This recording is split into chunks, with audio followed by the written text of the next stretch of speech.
Hey guys, welcome to part 2 where we discuss why foreigners from developed country come and work in China. In part 1, we covered with you positives such as high salary, low cost of living, great healthcare. If you haven't watched that video, make sure to check it out. But let's not pretend it is a dream. There are always two sides to every story. If you're considering working here, here is the stuff you need to know.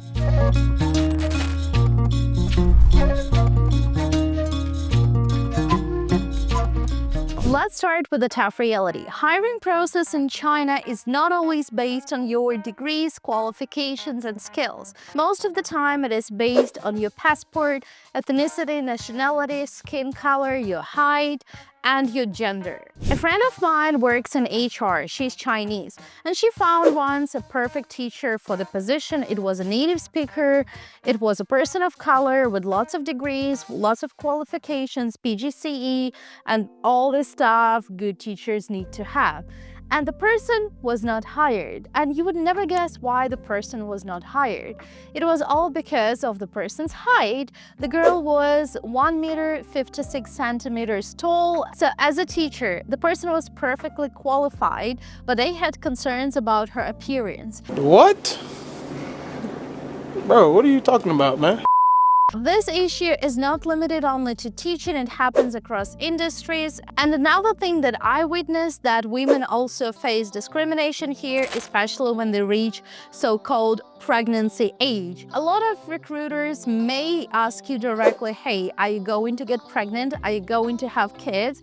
I'm not too sure what it's like for you back home, but I think it's none of their business whether you're going to have kids or not. If you don't get hired, remember, it may have nothing to do with your qualifications, but it might be things that are beyond your control. If you have any stories to share, or if you had a negative experience like this, please share in the comments, because I would like to hear it all. Number 2, language barrier. In cities like Shanghai or Beijing, you don't feel language barrier because most people have good level of education or they can speak English. But when I used to live in Jiangsu province, I felt it. As a foreigner, you always have to deal with some paperwork, like your work permit, residence permit, opening bank account, hospital insurance, and blah, blah, blah. It's really overwhelming.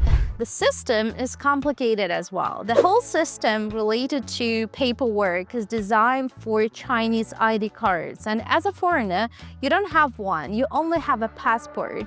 And most of the time, Chinese people don't know how to register you in the system, how to do all these. They don't know how to write your name, your surname, your middle name if you have one, and the whole thing is different. So they end up feeling confused. And imagine that on the top of them, in smaller cities, they don't know how to speak English. So what happened?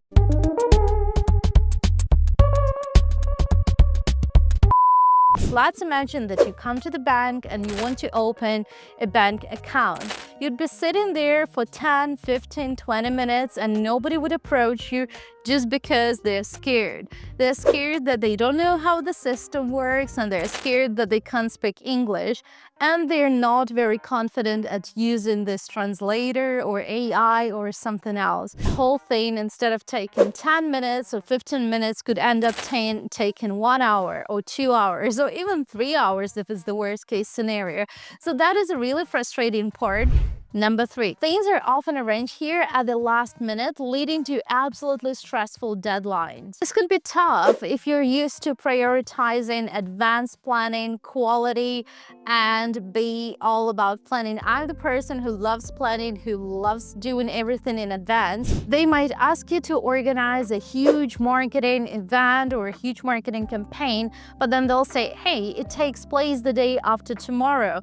As a person who works for quality, you would feel super stressed. But the thing you need to remember, most Chinese people work for quantity rather than quality. Luckily, this trend starts fading away slowly. They understand that in the long run, working for quantity could be much better and way more beneficial. They understand it, but they haven't implemented it yet. So many companies keep working with the short deadlines. The way I see it, the reason they have the short deadlines because there is a massive problem with communication. For some reason, communication in many companies is not built in the right way, or it's a very inefficient way of communicating. But what I've learned, if you don't want to stress yourself out too much, remember that your standards of work more likely are a lot higher than their standards of work. And even if you do a low standard of work, in your opinion, more likely your company will be satisfied with that, because this is what they expect you by giving this short deadline. This is the only way to survive here, otherwise you're gonna be screwed. Visa regulations and bureaucracy in China could be insane. You all remember how I suffered a month ago when I had to go to police and explain why I have overstayed. If you haven't seen that video, make sure to check it out. But in a nutshell, while you are in China, you always have to be alert. And you should remember, no matter how good your HR is, remember, they're working for quantity, not for quality. So always stay alert, always check your documents. I know many stories when teachers were qualified for a teaching visa, they were native speakers, they had all documents, but somehow the school was dodgy and they ended up hiring them for another position and not giving them a teaching visa, giving them some other visa. And then these people, they were in trouble without even knowing them. They thought they have visa A, and then they had a completely different visa, completely different title. Don't trust anyone, check your paperwork, and remember, you're the one who is responsible for it. I would say this is a huge disadvantage because you can't trust anyone. Number 5, depending on where you live, environmental issue could be a great concern. Recently, smog covered the whole Shanghai, and we've received multiple alerts that we shouldn't go out after 5 o'clock. It's dangerous to be out, poor air quality, and this impacts you. What if you want to go jogging in the evening, or you have a date, or you want to grab some coffee? You always have to think about poor air quality. To be fair, it hasn't happened that often in Shanghai, but it did happen recently, so this is why I'm sharing this with you. Also, you probably have seen in the news that there are a lot of natural disasters happening in China, like floods or typhoons. The last typhoon in Shanghai was in October, and to be honest, that was scary. The wind was blowing inside the apartment, our windows were shaking, and when we went out, it ripped a lot of trees, cars, it damaged a lot of windows. And I've seen in the news probably a couple of years ago that people, like, they had windows like we do from the top to the bottom, and they just lost it. It fell down and the whole building started being demolished. It's really scary. I would say that it's not guaranteed that you won't have any floods in Spain, Italy, or even UK. These natural disasters do happen quite often. Another thing to remember, that internet in China is heavily restricted. And normally I rely on my VPN and it works really well. Now and again I face issues. For instance, when there are major political events happening or someone is visiting China, internet is always down. And if you rely on posting content, or you want to watch Netflix, or you simply want to scroll and watch some videos, this could be challenging during those days. On weekends, the government most of the time slows down the internet so that kids wouldn't play computer games and would go outdoors and do something. I'm not too sure this works, but how it impacts me, I can't watch YouTube, I can't watch Netflix because it's very slow sometimes. I need to figure out what's the best VPN on that day to use and what's the best location, which is also quite annoying, I think. Number 7, most people come to China for 1 or 2 years but end up staying here for 7, 8, or even 10 years.